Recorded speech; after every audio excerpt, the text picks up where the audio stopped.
Welcome, Adam. So excited to have you here. Adam Maddock is here with us today. Yes, thank you for having me. I hope I can be, impart something that is helpful for someone out there. That's my hopefully low bar being set here. You will. Someone will be helped with you on our Nova Chat today. Love it. Okay, so as a reminder, the goal for these Nova Chats is to really go deeper with our kind of industry guests, chief of staff guests. We want to chat about vulnerable moments, job transitions, different industries that we all come from, career alignment and misalignment, when to move on from a role, and more. So we'll get into some of that with Adam. I have some fun things to share with you here about Adam. So Adam Maddock is currently the co-founder and CEO of VentureForge, a new company, a pioneering nonprofit company starting a startup accelerator dedicated to empowering founders and democratizing wealth creation. With a passion for enabling innovation and organizational growth, Adam leads the VentureForge team in its mission to connect underestimated founders with equity-free funding, a network of peers and industry experts to accelerate their trajectories. So that's very exciting. We're going to get into that. Adam's career journey has been defined by roles that require a delicate balance between strategic leadership and tactical operations. So sounds familiar if you're in the chief of staff world with us. His career highlights include his role as chief of staff at T-Mobile to the chief digital officer, where he spearheaded transformative initiatives and drove strategic advancement with a dynamic organization of 2,400 employees. His expertise in cross-functional collaboration, program management, and executive communications was instrumental in propelling T-Mobile's digital-first transformation and growth.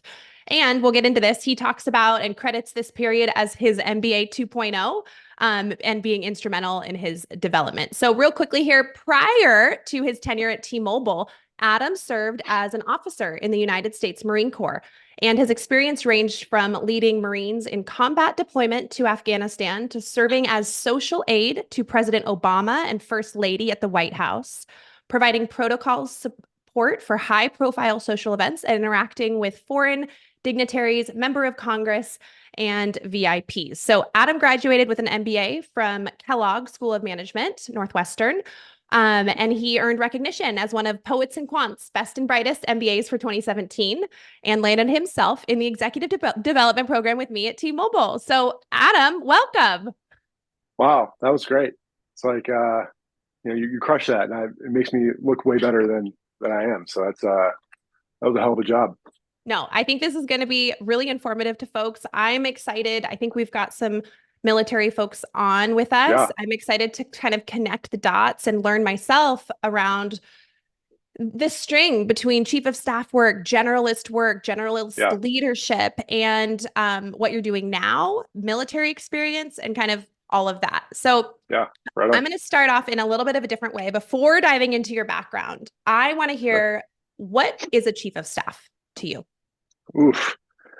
Gosh, that may be one of the most asked questions that people always ask me, or I'm sure you've gotten the same. Like, what do you actually do? What is this role? And Yeah. I think it's so uh, ambiguous and maybe purposefully so, right? Because it allows a lot of flexibility when people are hiring for chiefs of staff, but it makes it very hard to prepare for it and understand. Um, and so I think the reality of it, there are some um, table stakes that require you from a chief of staff from a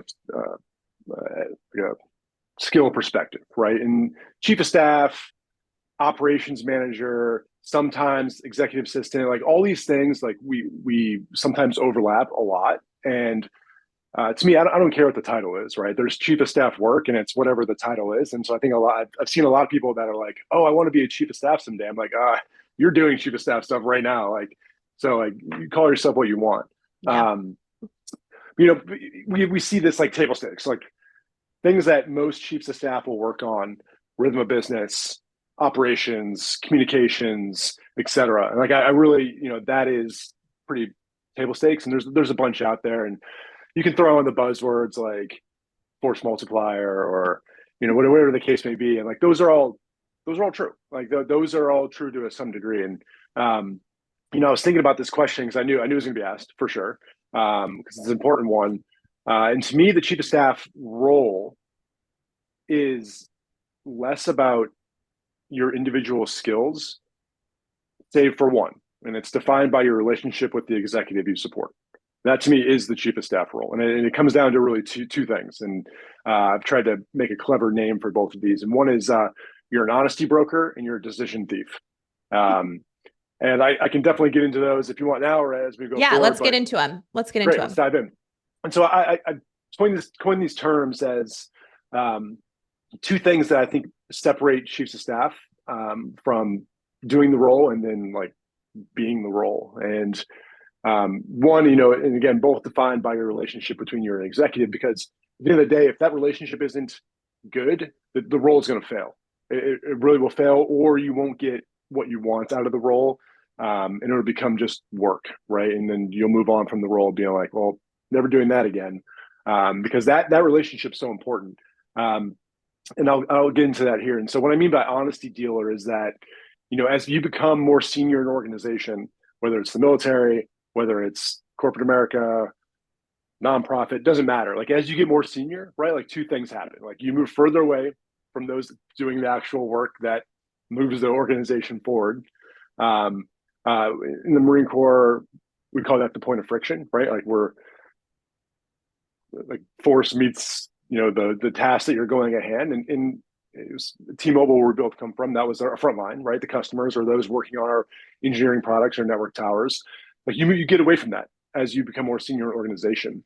And you get more people around you that are apt to agree with you all the time and not push back, right? Like those are two things that you get a lot. And so, as a honesty dealer, you have to have a great relationship with your executive where you're able to, one, have enough self-awareness to understand what's going on around the executive and have the courage to be able to be honest with them. This is how it's really going down. This is to be able to disagree with them in private, be able to bring up, opposite points of view, or just poke the bear a little bit to make sure that, every base is covered. And to me, that was such a transformational part of my journey, especially coming from the military into a role like that. Was I took the mantle of it. This is my role. I'm going to be an honesty broker to make sure that my executive, the chief digital officer, has everything they need to make the best decision. And that goes into my next point, is this decision thief, right? Because as a top leader, as one of the C-level executives of the company, especially, your job is to essentially make decisions.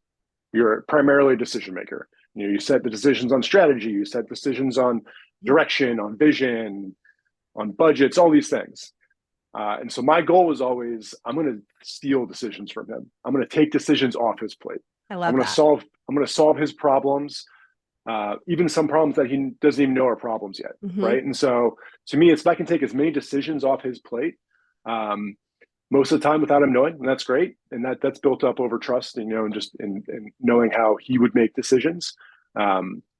That's really where I found success. And the tough part is, like, both of those things are hard to quantify, right? It's hard to quantify if you're successful at being a decision thief, or quantify if you're being successful as an honesty broker or honesty dealer. And to me, like, those were the hardest to quantify, but certainly the most gratifying. My God, like being able to like see things happen that I was like a little puppet master on, right? Where you're like inside with your team. It's like, okay, that was awesome. And so, long answer, but like I was thinking of how can I describe to me what chief of staff is? It's those two little terms.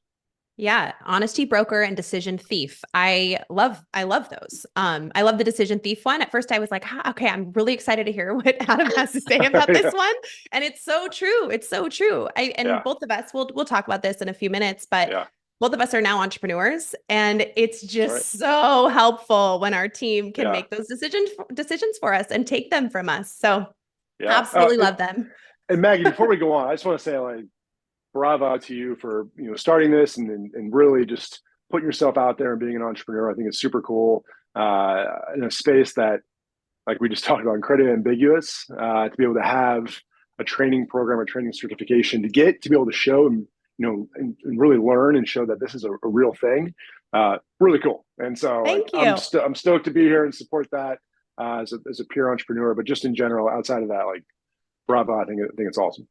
Thank you. As you know, us chiefs of staff are very happy behind the scenes, not always as Right. suited for the bit of the more public roles, but we're Sure. okay with it. We're leaning in. Thanks, Definitely. Adam. I appreciate that. Agreed. Okay, so real quick before we dive into your background, because I'm super excited to hear about your military experience and how it transfers over. I'm sure it Mhm. will forever. Tell me about kind of this core fundamentals of decision thief and honesty broker, and if that showed up for you in military world. So I do not have any military experience, but I have to imagine that by being an honesty broker with the person above you in ranks might not always come off quite as easily as it would as a chief of staff with Mm. a CEO. But I want to hear from you on that. Yeah. Yeah, it's a great question. And I think a lot of both of those things were, um, why I even could do that well in the corporate world was grounded as my time in the Marines. And I can only speak for the Marine Corps. Um, but what I love about the Marines is that, we're the smallest of the four combat arms branches. Um, and we're purposefully designed to have a lower ratio of officers to enlisted. So like think like managers and like staff, right? And so we have almost a closer to a 1-to-1 ratio um, than anyone else. And so you have, I'm sorry, higher officers. So you have a very few officers, a lot of staff, right?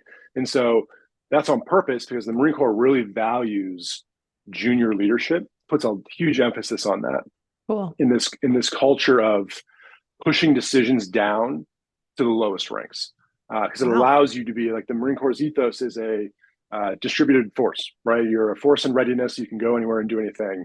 Um, and you need that level of uh, command and control through decision making disbursement. And so growing up in the Marines, as you know, as a brand new second lieutenant right out of college, you learn that right away. And so you learn you have to create this atmosphere where you're junior Marines, and so the lowest rank where you start leading other Marines as a corporal, and as a non-commissioned officer, as a young corporal, you're leading Marines, and you have to impart on them the ability to make decisions and also to give you honest feedback and honest decision Awesome. making, right? So you're building that culture of creating honesty brokers uh, Mm, in a where rank doesn't matter, right? It's a this mission first mantra from the Marine Corps rings true because it's the ego aside, rank aside, and all that exists for sure. But in those moments where you have to make decisions, it's about mission accomplishment. It's about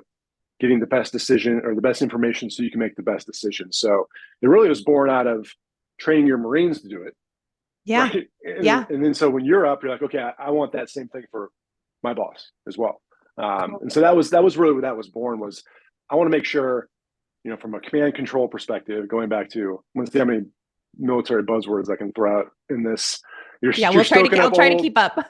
yeah, you're stoking up old memories here. This is good. I'm trained myself to weed myself off of those or weed myself off those. So it's good to be back. From a command and control mindset, how can you control, in my case as a Marine, the battle space, which is sometimes massive, requires you to push down the decision making to the lowest ranks and to push down not only the decision making but the authority to do so. And so I was like, I want to give that to my boss in his role where his battle space is super large, not only in scope but distributed across the country with staff in Texas and Kansas City and Virginia.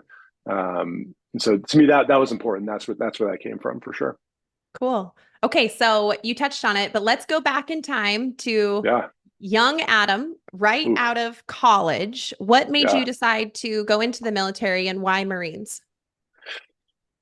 Oh, this is a great story time with a beer in hand for sure. But you know, really, I was 2006, 2007. I was pretty disenfranchised with.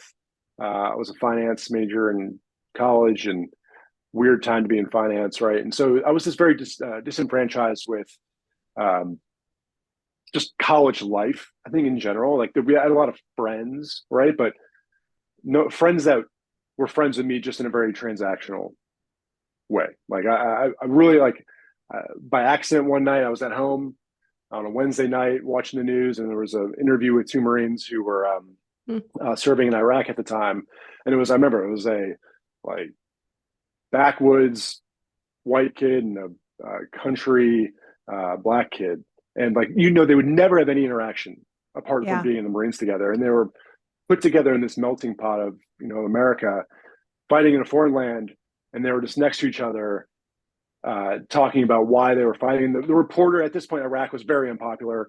The reporter was asking the questions like, "Do you know why you're here?" Like really trying to trip them up. It felt like, right? Like it was kind of a weird thing. And I remember these kids were just laughing and smirking. It's like, hey, I'm just here to make sure this guy gets home, right? Like, and I was like, nobody in my current situation would say that, right? Like it was such like a.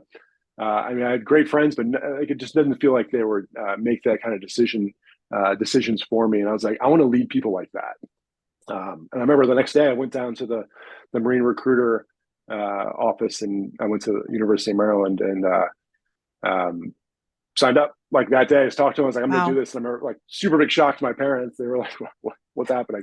I bet. But yeah, and I wanted to lead Marines and lead young men. And I felt like at the end of the day, I could do a better job than the average person on training them, bringing them home safely, et cetera. So yeah, that's the short version. Yeah, that's amazing. You joined the Marines to lead people, to lead these young Yeah. men. Oh, totally. Yeah. Totally. Yeah. And it was to test myself, right? Like I knew like I have lived my parents did a really good job. I lived a pretty privileged life. And I was like, how can I test myself the most here? And very grateful to grow up in America, very grateful to, for how hard my parents worked. And I was like, I need to pay that forward a little bit. So that helped for sure. Yeah, it's just great and enlightening to hear. I think a lot of people on the call probably don't have a lot of exposure or experience personally with military or Marines. So it's awesome to hear the perspective of somebody joining and what made you do it and kind of your thoughts then. And it was a while ago now. So it was. Thank you for reminding me. Yes. Yeah. Okay. So let's talk about your leadership in the Marines. What were some of the pivotal points that you remember as you were kind of a young leader evolving? I'm sure your leadership style along your leadership journey. I remember early on in my leadership journey, I was probably like, while you were in the Marines, I was probably managing people at Macy's and like, oh shoot, I shouldn't have said that way, or I'm going to learn now to circle on this and document and all the things. Like, what were some of the key pieces of leadership experience that you gained from the Marines in that time? Yeah, great question. Definitely stories for the memoir one day. But yeah, it's such a fascinating culture. The military in general, but from my experience in the Marine Corps, being such a scrappy, almost in times cult-like following, right? And I think I really learned two lessons that, well, really three, and one's quick, and there's this. I had one of my first bosses,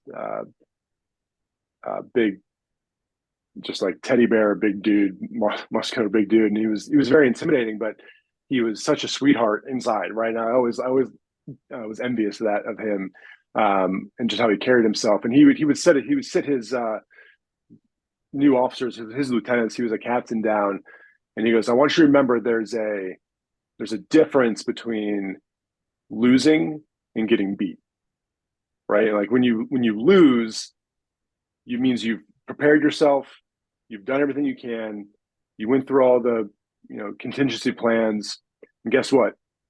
Things happen, right? Things are going to happen where you're going to lose. You're not always going to win, but it's unacceptable to get beat. And getting beat means you didn't prepare, right? You didn't train the right way. You didn't train your mind the right way, or your body, or your Marines. And there's just no room for getting beat, especially in the Marine Corps, but in my unit, right? And I always remember that lesson as like, this was my few days on the job. And he like sat us all down. It's like, we will not get beat here. You can lose, learn from that, but never get beat. I always carry that with me. That's just that mantra. I never thought about it that way, right? Like it's I thought that was special. And he instituted that, and how he brought that to life is I think in corporate America, we hear a lot about postmortems, right? We talk about postmortems a lot, like after Retros. retro. In the Marine Corps, we call them after action reports, AARs. Yeah. Um, what he instituted was a thing called premortems. And so he would come into meetings and be like, if we're training back when we're in training in California, when we're setting up this huge field exercise where we'd be out for 2 weeks, he would come in and be like, okay, it's 2 weeks from now. This failed, X, Y, and Z didn't go as planned. Why'd that happen? Right. So it forced us to go through every scenario of why that could have happened. And he goes, all right, now prepare for that happening. Right. And so we sat there before the things even happened, and we'd go through, that helped us like understand, okay, we can still lose this. Like it can still fail, but we're gonna know why beforehand. Right. So Hmm. there's no like there's no getting beat by something. And you need to say like the unexpected blows hit the hardest, right? The expected blows still suck. You don't want to get smacked in the face, but they're expected, and so you can prepare for them. Yeah, and he was a real just a kind of a meathead from West Virginia. The guy had like spewed out amazing content, and I wish I could. I wish I would have wrote more of it down. But yeah, he remains one of my great friends, and it was really cool to learn from him for sure. How many years were you in the Marines? So I was in for, let's see, almost a little over 7 years, 7.5 years. Okay. And in that Yeah, time, do you operate like your full-time Marine Corps? yeah, Yeah. yeah. So after college, we did a ton of schooling at first, where you learn your specialty, and I was an artillery officer by trade, so like big cannon shoots thing far. For a simple Marine to understand. So you do that, and then you go to your unit. My unit was based out of California, and we deployed from there. And then that was 4 years of time, and then I came out and went to the Marine Corps Honor Guard in DC, where I served at the White House and did a lot of the ceremonial aspects of the Marine Corps there. So uh, got to see two very different parts of the Marine Corps, like real big dichotomy there, which was pretty cool to see. Okay, cool. Yeah, So I want to hear more about your experience with the White House. I think everybody sure. does. I've heard Yeah. a little bit about it before. But help me understand real quick here. Did you go from the Marines straight to the MBA program? Yeah. So I Okay. left the Marine Corps, and like 3 days later was in at Kellogg, which was nuts, or Okay. at Northwestern. Yeah. I was like, oh Wow. yeah, And then big out of difference. MBA program into corporate, nor like boring non-military job and Yeah. chief of Yeah. staff role. Eventually we can talk through that. But okay, Yep. that Yep. helps from a timeline. Yeah. Awesome. Yeah. Yeah. All right. So tell us about the Obamas. Sure. Just And kidding. Tell us about as the work as social aide to the Obamas and what that entailed and how did you get that position? yeah. And so people always ask, about the time there, and I let them know, like, if you want to talk like geopolitical, you know, alignment and crazy trade deals, and the crisis in the West Wing, like, I'm not your guy. But if you want to talk like, you know, some gossip and stuff that happens in the White House, I'm definitely your guy. It was a fun thing to be a part of. And so the social aid program is designed really um, to show foreign governments and the public how the government and the military can interact. So it started, way back, um, and it takes representatives from each of the branches of service, and um, you serve at the White House under the social staff of the president and first lady. And so you support any events, or anytime the president or first lady has an event at the White House, you're in like ceremonial support of that. And so you're working with their social staff to make that happen. And it's such a just a amazing experience to be able to be a part of that um, level of our government at the highest levels, and to see how things operate, to see how individuals in our government operate off camera, right? Like behind, Yeah. kind of peer behind the curtain, which was the biggest learning experience for me. Were you So there yeah, it full was. time, Adam, for a few years? Right. And so how the program works, so I was based out of the Marine Barracks, Washington. So there's like actual like ceremonial posts there. It's the honor guard of the Marine Corps essentially, and they perform a range of functions there. So certainly the White House experience was the most like noteworthy of gets the most buzz. But we did all the Marine Corps funerals in Arlington National Cemetery. We supported the National Capital Region at the Pentagon, or any number of joint things with the Army, Navy, Coast Guard, and Air Force. So yeah, it was an all encompassing role, with the social aid part being something I was fortunate enough to participate in. It was really cool. A lot of lessons learned there for sure. Yeah. Anything that relates to what we're going to get into here in a minute, which is chief of staff work and serving business leaders? Yeah, it's God, I think one of the biggest things that I learned um, just from watching President Obama interact um, is that you're never, I think for like you're never too big or important for people. Um, and this is something like you don't know who. I mean, I guess you never really know who a politician is, right? It's so carefully manicured, it's so carefully constructed.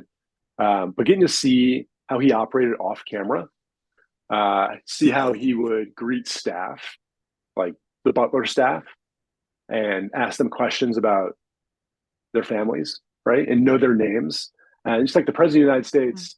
And what do in the moments of some of the pre-events and just hearing him interact with his staff and et cetera was he would talk Yeah. about uh, your title already carries a big weight on it, whether it's chief of staff, whether it's chief executive officer, whether it's president of the United States, whatever the case may be. Like, just someone that carries a lot of weight, you don't need to then add weight on top of it with your bravado or ego or stuff like that, right? Like, your title already does some of that for you. Now you get to fill in the blanks and fill in the gaps with how you treat people, how you talk to people, how you the questions you ask, the answers that you give. And so I always found that just fascinating to watch, like the most important person in the world, the most powerful person in the world, interacting with humility and meekness and sarcasm, right? Like it was fun to like see Yeah. that level of interaction, knowing that he's letting his title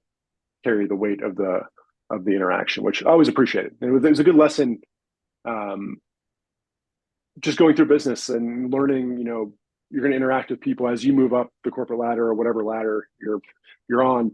Yeah. You're going to interact with people that look at your title, and you don't need to force that. Like, who cares if I'm a CEO right now, but I'm a CEO of one, right? So let's let's calm down, Adam, with like your bravado. So it's always a nice lesson in humility for sure. Yeah. Very cool. Super fun to hear about. Very touching. If this is Yeah. just a reminder for folks on, feel free to pop any questions into the Q&A portion of this webinar. The comments, the chat areas gets a little bit harder, but if you use the Q&A function, pop them in. We'll get to them in about 15, 20 minutes or so. But okay, Adam, take us through the next steps here so that we can dive deeper into Yeah. your chief of staff work and then how that shows up for you now as an entrepreneur. You went from social aide at the White House to Kellogg Yep.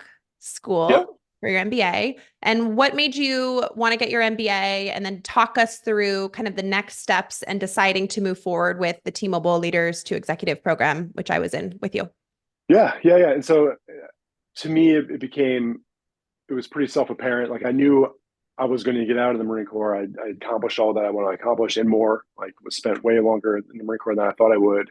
Uh, it's one of the kind of quotey quotes that Marines talk about is like uh, I think it's from Thucydides, is, and he says man, but it means everyone. Like, one man is the same as another, but he is, best challenges himself in the most severest school. And the Marine Corps prides themselves, whether true or not, we feel it is that our schooling for your individual job or whatever is the most severe, meaning the hardest, right? And so you get the most out of that. And so I knew, okay, I need to go train myself, right? Like Like I it's need to not good go, enough. I need to get more. I need to go to the right. best MBA program available. And I was, and I just felt like I was behind my peers. And so I have a lot of friends from college, right, that went and did their post college jobs and consulting and finance and worked their way up the corporate ladder. I was looking at them and my conversations with them. I'd be like, oh my God, you guys have so much experience, right? Um, Yeah. and they would look at me and be like, oh my God, you have so much experience. So like we were both saying that to each other. But I just knew like I needed some essential vernacular. I needed some essential just lessons and things to pull from to go into corporate America. And so yep, studied the dreaded GMAT and took that. I think I took it 6 times. Nuts. Wow. I was not a great student. I was good enough, but like I'm not a great student. And knew I wanted to do that. Did the MBA program. Did the internship. Learned so much. Right. What I love about the MBA is not necessarily the content you learn because you can learn finance and accounting and you can learn that online. Like you don't need to go to an MBA to learn that stuff. But what you do learn is from your peers. And wow, did I like you learn from people that come from all walks of life, all backgrounds. It reminded me a lot of how you learn in the military. Is like you're bringing people from all different backgrounds, all walks of life, and you learn from each other and you learn how to solve problems and you get put into situations to solve problems. And it was really, it's really kind of the thesis for the work I'm doing now is that the most diverse teams and the teams with different backgrounds and different cognitive thought processes succeed best, right? And that's where you learn a ton from your peers. And I knew that I wanted to go work for, post MBA, work for a company or a job or something that to me was similar to my military experience from an ethos standpoint, right? And this program that Maggie and I were both part of, Leaders to Executive program, was predicated on we want our future leaders to learn and have impact on our front line. And so this program was designed to you go spend some time in customer care, leading teams. You spend some time on the front line of retail, leading a district of stores, and then we bring you to headquarters to take that knowledge you've learned and do great things in the corporate side of the house. And to me, that felt very Marine Corps to me, and I was like, I want to do that. That sounds great. Yeah. And I loved it. It was such a cool experience. And God, I never thought I'd be working in a call center, like leading teams. And man, those people are phenomenal at what they do, day in and day out. It blows my mind. Same thing with retail. And so at the end of end of those 3 rotations, I was hired full time into the digital team in like a strategy-esque role. And then when the chief digital officer came to T-Mobile, I interviewed for his chief of staff role and got that. Spent about 2.5 years with him. So that was in a nutshell how that all Yeah. came to be. I was thinking, when did you first hear about the chief of staff role? Was it in the Marines at all, or wasn't it? And if it wasn't, like, when did you hear about it corporately? And then I'll share my story because that's why Nova's here. Yeah, totally. Yeah. And so you definitely hear about it. It is a role in the military for sure. But it's a very prestigious role. Like it's generally like a general has a chief of staff, right? And it's a formal job that or a billet as we call it in the military. It's a formal billet job that you go after and you get. We didn't really have like I remember like at first at T-Mobile, we didn't really have chief of staff. It wasn't like a title, right? Like it was I only heard about it when I got to headquarters in 2019 and didn't really know anything about it. It sounded fancy, right? But I didn't. It sounded great. Like, let's do that. But it didn't. I didn't know anything about it. Where I think a program like you've created would have been phenomenal for Adam back in 2019 to really like ground myself on like all these things because as I turned out, I just learned everything on the job and through trial and error, which works. But man, if I could have shortened that, experiment by a couple like 18 months, that would have been great. Yeah. Yeah. I ask because we're talking a lot about MBA program and I felt like in my MBA program, I was surrounded by people who were specializing. They were going into Mm, this or going into that or getting deeper into the thing they were already in. And I think it was spoken and unspoken. I just felt this pressure to specialize, but it mm, never felt right for me. Like I'd always yeah. been a generalist leader, led big teams, like good at a lot of things, but also just like the variety of a lot of things. So I didn't want to specialize. And I wish that MBA students had a little bit more exposure to the chief of staff role. Part of the reason why I created the chief of staff certification course and Nova.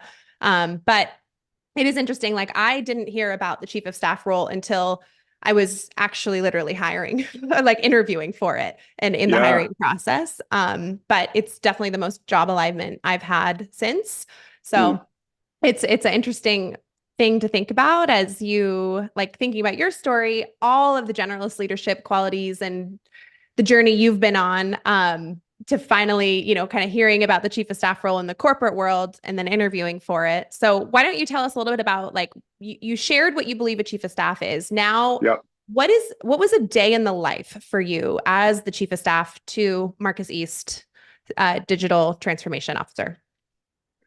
Yeah. Yeah. I felt really blessed to get that role with Marcus because um, he allowed for a lot of flexibility with the role. And I literally was just talking to him a couple days ago about this, and um, allowed me to go view the role, what I thought it should be, and write my own job description for it. And so I felt like my role was a little, probably different than the most traditional chief of staff roles. Um, he's like, "What team do you think you need? What this and what do you want? What goals do you want to get out of this program?"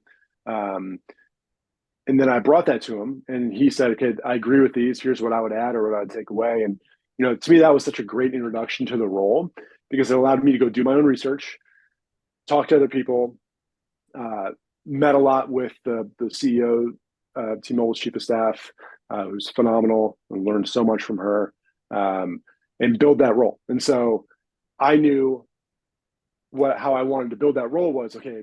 Again, started with what's the organizational goals, and then how can I solve my boss's problems. And I think a lot of my boss's challenges would come down to how can you communicate to a broad dispersed team that's going through change, right? And that's hard for any organization, especially a new person in a new role like he was coming into T-Mobile. Um, and so I built the team a lot around communication and a lot about structure of how can you disseminate information out to a broader team in a way that is easily understood because these concepts are hard.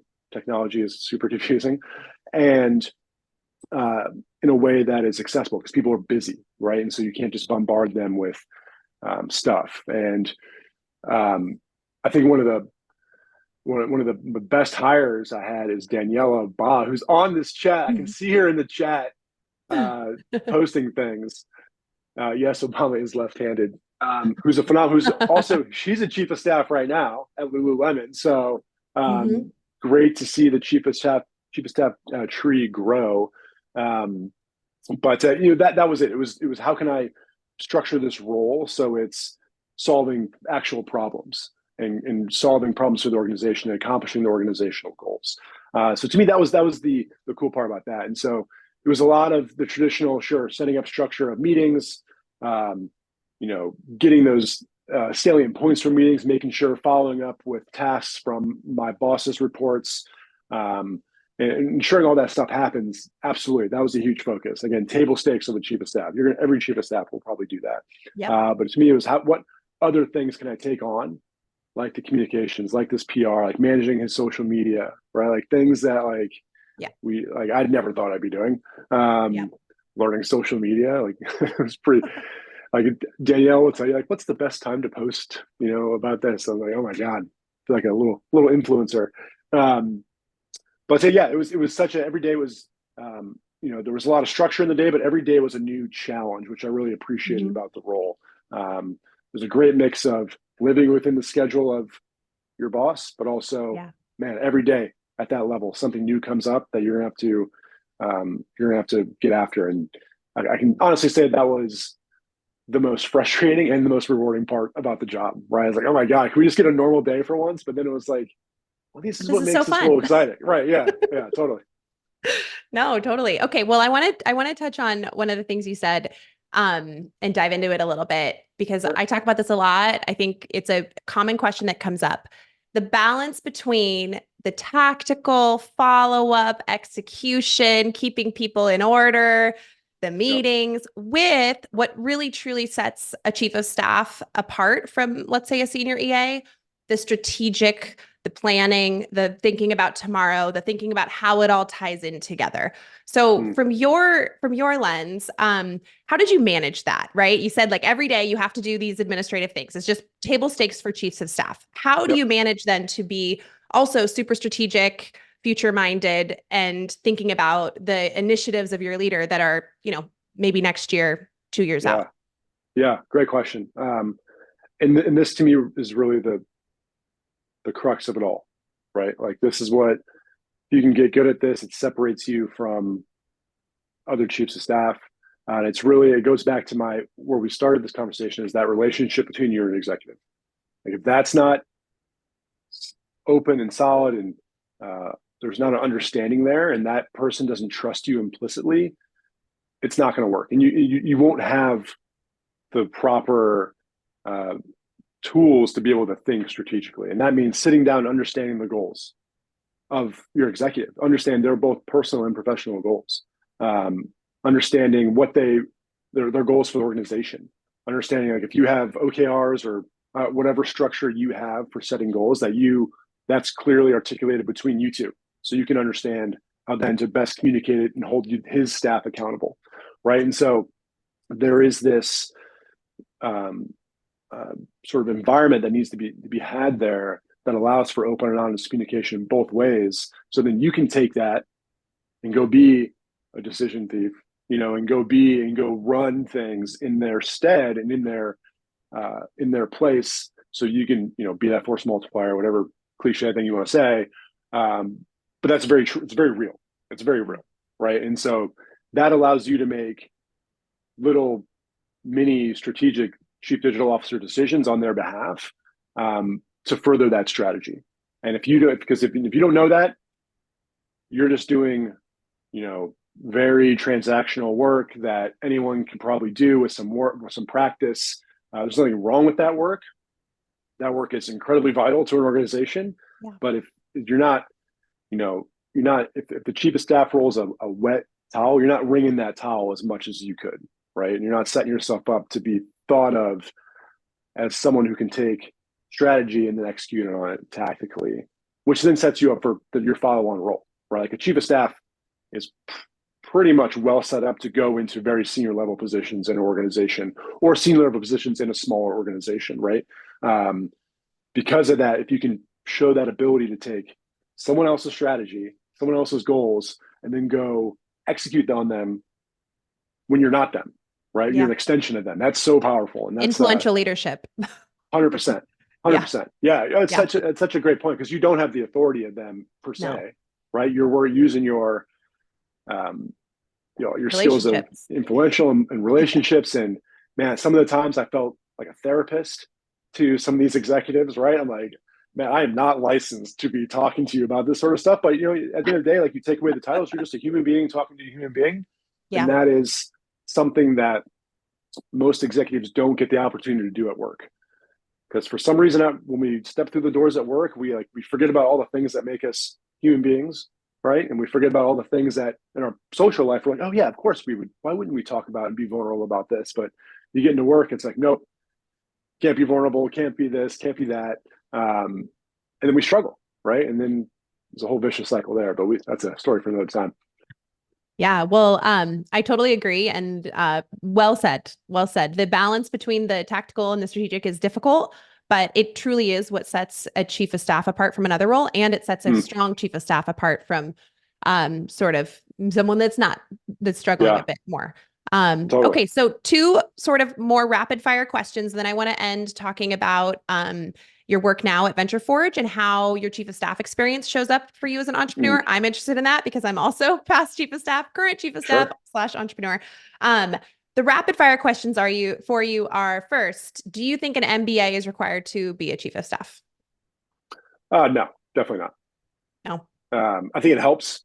I think it certainly helps as you start looking. I think it helps. It can help in a lot of ways, both military for veterans and non-veterans alike. For me, it was a rapid way to accelerate my learning about finance, theories of operations, theories of people development, all that stuff, but not required by any stretch of the imagination. No way. Yeah. Okay.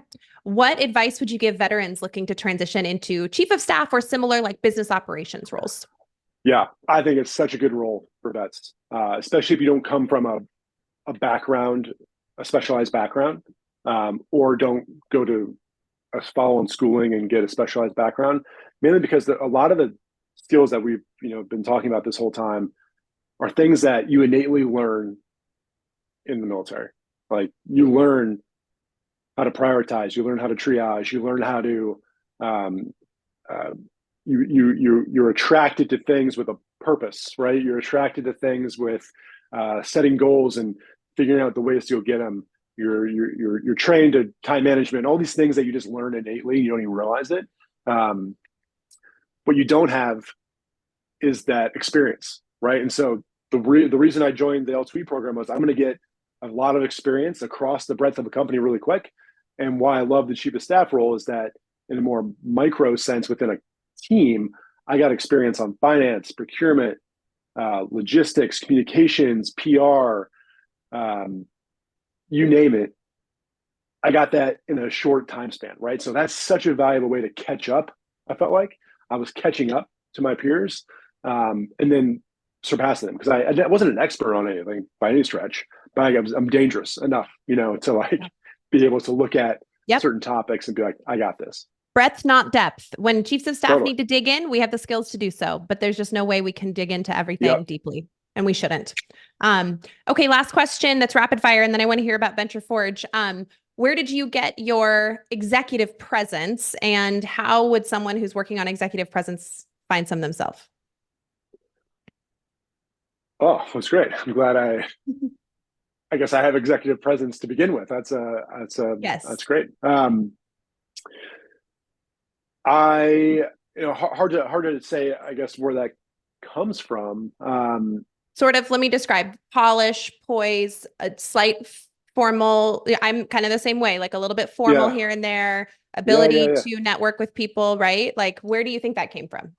Yeah, totally. And so, I mean, I am a extreme introvert at heart. I think my dad's on this call too, which is awesome. I mean, growing up, I was the big brother of three younger siblings. And so to me, I was always most comfortable on my own, but in a sense, leading them as well as the big brother family.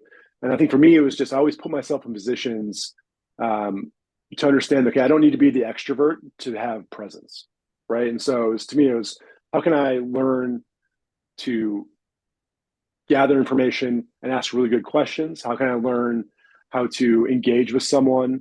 How can I learn just small tips and tricks that make people engaged, right? Like one of the big things I've learned is saying someone's name a lot, like gets people engaged, right? And so to me, it's like creating a presence for yourself goes back to what you were talking about earlier, is that relationship piece, right? It's like presence can happen on an individual relationship basis. And to me, that was always a thing. I'm not a public speaker. I'm not a, this and that, but especially if I'm talking about something I care about, then I can have some presence, but that helps for sure as well. Yeah. Okay. Well, tell us about VentureForge. It's super cool what you're doing now. You launched a company in the last month or two, right? And this was your role since being a chief of staff at T-Mobile. This is your next step, right?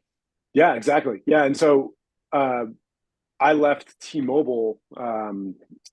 My boss left T-Mobile in the fall of 2023, and I didn't necessarily want to work with anyone else but him there. So I was like, all right, I'll follow you. And so we came up with this idea of VentureForge, and it's a accelerator, part venture capital firm that our mission or our vision is this democratization of wealth creation. right? We love capitalism, but we understand that there is an inherently, I guess, a slightly uglier side of capitalism, right? Which ensures that it's not accessible to everyone, and that's the whole point of democratization, is making it accessible and available to everyone. And so we see this happen a lot in the venture capital side of the house. So venture capital, angel funds, incredibly hard to get the traditional funding sets, and most people rely on, personal savings, credit cards, bank loans, all of which are suboptimal for a lot of people, right? And so our thesis is, our mission is, we want to enable founders to be able to forge their ideas into impact quicker, faster.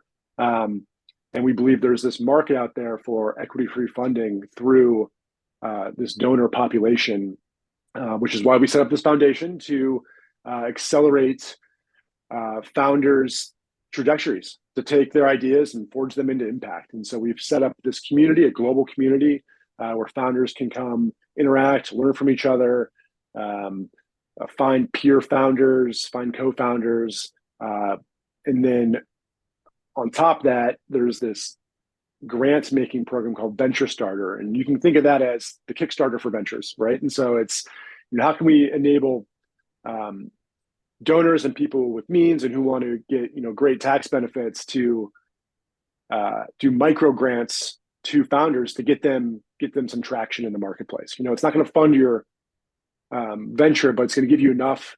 I think the average small business starts with $10,000 in startup funding right now. And so, how can we help enable that for you to get some traction, get an MVP out the door? And then the third leg of the stool is we have this venture accelerator, which is for small cohorts of people, groups of people we've identified that need extra special, almost like an accelerator MBA, if you will. Yeah. We have a veterans cohort. We have a female founders cohort. We have people of color cohort. We have our UK to US immigrants cohort, right? So there's all these people that we just know from the data, for whatever reason, that struggle to get VC funding. So how can we help accelerate their ventures trajectory? And so that's the whole thesis of what we're doing. And it's been about 4 months now. And so we're super excited to see this come to fruition. Yeah, I love it. I'm so excited to hear about how it's going for you guys. We'll check in another 6 months or so and have you back. For sure. Okay, I love this question. This question comes from Leslie, a Nova Chief of Staff certification course grad. Nice. Also, we've got all the connections on this call. We also went to college together, Leslie and I did, and she was one of our first students at Nova, which I just love. Great question here for Adam. What advice do you have for someone working in a paramilitary environment as a non-commissioned professional employee, working with sworn command staff, ways to build trust and engage without overstepping into the sworn commissioned territory? Got it. And so you're working with, I'm assuming, like in my case, you'd be working with Marines, but you're not a Marine yourself. Is that kind of the gist of what I'm thinking here? Okay. Yep. Yeah, I mean, that there's always going to be, in that situation, coming off the bat, there's going to be I don't know, distrust is the right word, right? But there's just going to be a natural, I'm not sure the right word because I don't want to speak for these people, but there's, for you, I'll just get to the crux of it. You'll prove that through your actions, right? Like think of the things that Marines value, right? It's trust and honesty, bluntness, no real room for BS, right? Like there's these things that you do what you say you're going to do. There's these things that you can demonstrate through your actions that build trust regardless of who you are or what organization you belong to. And so I think there's you understanding what they value, and just as long as it aligns with your values, don't do something that doesn't align with your values. But if those things align, start demonstrating that you can are worthy of their trust, and that should take care of itself. And if not, then I would say don't do something that you're not comfortable with, or don't do something that compromises your integrity or values, for sure. Yeah, I love that. We have a couple more minutes. Adam, do you have time to stay on for 5 minutes extra? Yeah. Okay. Definitely. We'll go till 5 after. For those of you that want to stay on, we'll keep answering questions here. So when you talk about how important it is for a chief of staff to build that Yeah. relationship with their principal, I agree. I think it's one of the most important relationships that exist. I also think the EA chief of staff relationship Oh is yeah. yes, maybe tied with is most important, especially if you Yeah. can't find your CEO half the time. Um, but that's besides the point. How do you build that relationship with your principal? Like what did you do intentionally with Marcus? Was he easy to Yeah. track down? What did you go up against, and how did you do that? Yeah. And this was a learning lesson for me because I did it a little nonchalantly up front. I knew it was a relationship building built on communication, right? And so it was a lot of informal discussions, this and that, talking about success metrics. And then about 6 months in, you know, I was talking to uh, Alice Williams, the CEO's Yep. chief of staff, and you know, I needed to lock down with him very clear metrics of success, very clear goals and aspirations for the team, right? And so went through this OKR process, or objectives and key results. Went through my own OKRs with him, like went through my own measures of success. And so really it was once you align those, right? Not only is it helpful for you, but it's helpful for them as well because it holds them accountable to things they've said, right? And it holds them accountable to um, putting some some mental gymnastics into getting their thoughts on paper, and then you can bring that back up in our. We had weekly one-on-ones, right, and monthly career Yeah. chats, and you bring these things up. It creates that dialogue. Not only is it helping you, but it helps them, and they appreciate that as well, right? Like again, they're doing an exorbitant amount of tasks. Providing structure for them in their day to day is great. And then guess what? You can take that structure, go to their direct reports, build that relationship with them, which is, probably, if you have executive EA, then it's the directs that you need to have that relationship with as well. Super important for sure. Yeah, absolutely. Okay, this is a good one. We talk about this a lot in our Nova Chief of Staff certification course. Tell us about your experience with imposter syndrome. I'm sure that you've had it. Fear of success, fear of not being good enough, fear of Yeah. just not being the right person. So how have you overcome that? Because clearly you've, had strong success and you're where you want to be at this point in your Yeah. life, right? So what have Yes. your tools been there? Oh man, it's such a good question because I think we all experience this every day. Um, uh, and the biggest piece of advice I got on this topic was um, it's almost because when you have imposter syndrome, it's a little bit of your own ego involved there because you think, and the ego in a different way, not like, let me see if I can explain this. You think people are so concerned about you and what you're doing, but the reality is no one gives a shit about you, right? They're so concerned about themselves and their own stuff and their own thinking, am I good enough? They're not thinking about if you're good enough. And so like everyone's thinking in the same imposter syndrome. And so don't worry. They're so consumed with like thinking of are themselves good enough? Are they good enough here? Yeah. Are they meeting their own stuff? They don't have even Yeah. time to think That's about a good take. is this person having positive, is this person meeting who they say they are? And so once I realized that, it's like, okay, I have a Yeah. lot of grace and a lot of latitude to put myself out there. And because like when I find because I find myself doing this all the time when I meet new people, I'm like, wow, they're so polished and this and that, and they know there's so much experience, and in their head they're probably like, oh my god, like this guy is so polished, he has so much experience, right? And it's like so we're both Yep. thinking the same thing. So it's Totally. I always found that to be a great Yeah. piece of advice. I'm not sure, I can't remember who told me that, but Yeah. That's a good piece of advice. I hadn't heard it. I hadn't heard that before, but that'll yeah, stick. Okay. One of our totally. questions really truly is what is the Michigan M behind you representing? I know that's my dad because he put it in the other chat. So we're a big Michigan family, and I think it was my grandfather's in his whole house. So took Well, that I'm from his so house glad I and put it. answered your Yeah, dad's question. yeah. Thanks, Dan. All right. So tell us about a time where you came up against a kind of challenging aspect of the chief of staff role. Like what's been the hardest part about the chief of staff role for you? And how did you just like fail, or how did you get it back on track? Or like what is it for you that's been hard as a chief of staff? Hmm. Yeah, there's I think the about the role in itself, it was understanding and really aligning with my boss's direct reports. And so to get it, because you're talking, everyone at that stage, regardless of how nice they are and good people, but everyone has their own priorities and their own ego and their own direction they want to take their career.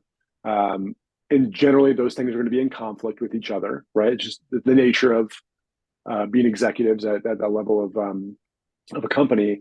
And it was really, how can you take invest so much time into people, because at the end of the day, this is a people job. It's not a spreadsheet job. It's not a meeting maker job. It's not a notes job. It's a people job. And I struggle with that up front. Like, really doesn't, it's more than just being, a nice guy, or more than being their friend. Because at the end of the day, you're not their friend, right? You can be friendly. You can be incredibly friendly, and you should be friendly, and you should be a nice person, and you should be, but you're not their friend, right? You're advancing a mission of the company. And really, you're advancing the mission of your executive, because you should be one and the same. There's no daylight between you. So to me, it was, how can I balance that line between being friendly? I enjoyed, happy hour, getting a drink with them, or happy, or this or that. But like, it's, how do you balance that between holding them accountable like your boss would hold them accountable, right? And it's not an easy thing to do. I think that's where I felt the most imposter syndrome was, man, these are VPs, SVPs. Yeah. I'm a director. Yeah. But again, it's that your title carries weight with it, right? Let it carry its own weight. Have that conversation with your boss. I remember having conversations with him where he would validate me in meetings, right? Which then took a lot of pressure off of me having to do that in myself, right? And so I hadn't thought about that in years, but like him doing that in a meeting was so like a weight off my chest. Like, it was like, literally said, here's my extension. What he says is an extension to me. I was like, okay. So helpful. Great. So Totally. helpful. Yeah. Thank you to the CEOs that help us position ourselves and message on behalf of the chiefs of staff. 100%. Wow. I hadn't thought about it in so long. That was cool. Okay, well, we could be going and going. We're going to end here. Thank you guys so much for joining. Adam, this was great. I just loved hearing your story too. I've never heard about half of this, so I appreciate you being here. Yeah, and I know a lot of people hit me up on LinkedIn. Feel free, like, happy to chat. My Calendly link is on my profile page in LinkedIn, so feel free to grab some time. Happy to chat. Very generous. Yeah, that's great. And we'll send Adam's information out to everybody as well after this with the recording in the next day or two. So Adam, thank you so much. Have a great one, everybody. And we'll see you on our next Nova Chat with 𝗔𝗱𝗺, Chief of Staff to Head Football Coach at the University of Texas, Steve 𝗔𝗱𝗺. Come on, a couple weeks to go and then come join us. Yeah, I'm going to go to that one. That one's great. All right. Okay. Thanks, everyone. Bye. See y'all.